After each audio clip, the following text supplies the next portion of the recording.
Tadi saya lihat Bapak jalan. Ini mau jalan kemana tadi Pak?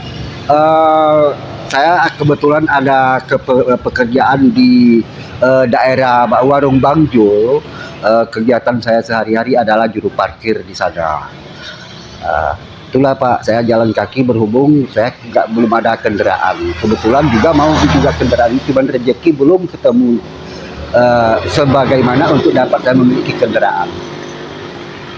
Sudah berapa lama jadi juru parkir ini Pak? Diperkirakan sekitar bulan 6 yang lalu, pokoknya tanggal 3 Muharram, kalau bulan Arabnya, saya masuk pekerjaan itu. Uh, Kira-kira untuk hasil dari juru parkir ini apakah memenuhi untuk kebutuhan hidup sehari-hari Pak?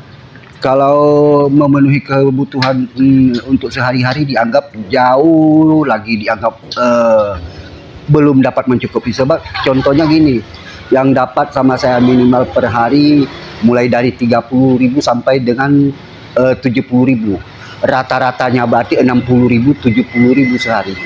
Disebabkan makanya tadi dari 30 paling rendah, 70 paling besar. Ada juga kadang-kadang bukan kita meniadakan rezeki yang diberikan Allah, ada yang sampai 100. Di mana yang 100 ini terkadang umpamanya dari berbagai unsur dari Kabupaten Simelu ini berkumpul, ininya umpamanya mau urus KKK, mau Muhammad mau tes ini sehingga orang banyak, atau mau pergi rapat sehingga banyak ngopi-ngopi di warung itu Pak. Kira-kira untuk setoran PAD ke daerah itu berapa Pak? Per hari atau per bulan?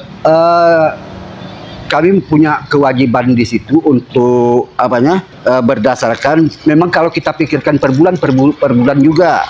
Jadi melalui pembelian tiket yang begininya berarti satu blok 50.000, sehingga kewajiban kami setiap juru parkir berarti 3 blok atau dengan 150.000 per bulan.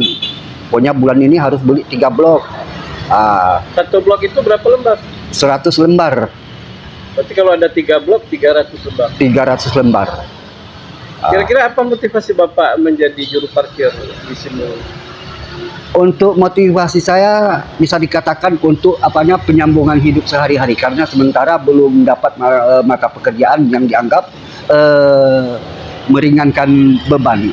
Untuk sementara menunggu pekerjaan yang dapat lebih maksimum. Sementara ini dulu yang dapat sesuai dengan kemampuan saya. Sebab bangunan saya nggak bisa lagi, mungkin nggak diterima. Melaut saya pun nggak mencukupi lagi. Berarti sebelumnya pekerjaan Bapak di mana?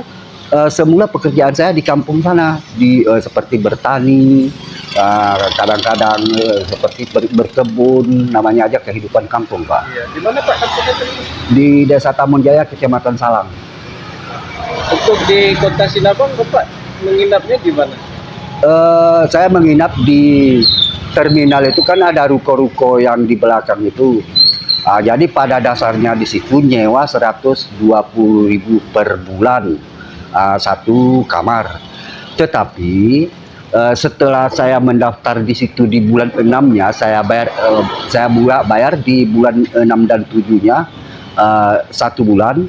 Kemudian sampai 3 bulan nggak dapat saya bayar lagi karena nggak mencukupi uang tadi.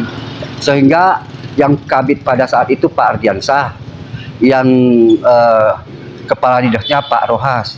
Sehingga saya menghadap kepala, Pak, ini kebetulan sangat terbatas sekali kemampuan saya dalam mencari ekonomi. Jangankan untuk menutupi sewa rumah tersebut, untuk beli blok ini aja kadang hampir akhir bulan baru dapat saya lunasi. Padahal berapalah 150.000 itu 5.000 per hari. Sehingga oleh Pak Kepala Dinas ini dulu, Pak Rohas ini, bicara sama Pak Kabid. Jadi ini Pak Masri mengeluh pada mengajukan kepada saya untuk dispensasi atau keringanan atau pertimbangan supaya dapat kita maklumi aja tentang masalah sewa rumah ini. Jadi kebetulan para yang bakti-bakti kita di sana juga digratiskan. Dia pun kita ratakan juga dengan bakti itu.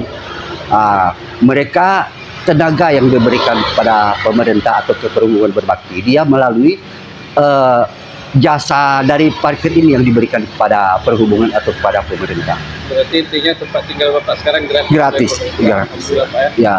Terima kasih. Kira-kira apa ucapannya terhadap pemerintah, Pak, karena sudah diberikan tempat tinggal gratis? Nah, terima kasih banyak atas pemerintah setempat yang telah memberikan fasilitas kepada saya dengan secara gratis, yang telah dapat membaca apa renungan di dalam hati saya. Saya sangat berterima kasih sekali dan mengucapkan alhamdulillahirabbil alamin. Terima kasih Pak Rohas dan terima kasih Pak Sultan Pak Aryansa. Sebab walaupun udah mantan kabit dan mengikat kami kepala dinas sekarang, namun jasa tetap tidak basah dan tidak pernah hapus jasa dari yang diberikan kepada saya. Terima kasih Pak. Assalamualaikum warahmatullahi wabarakatuh.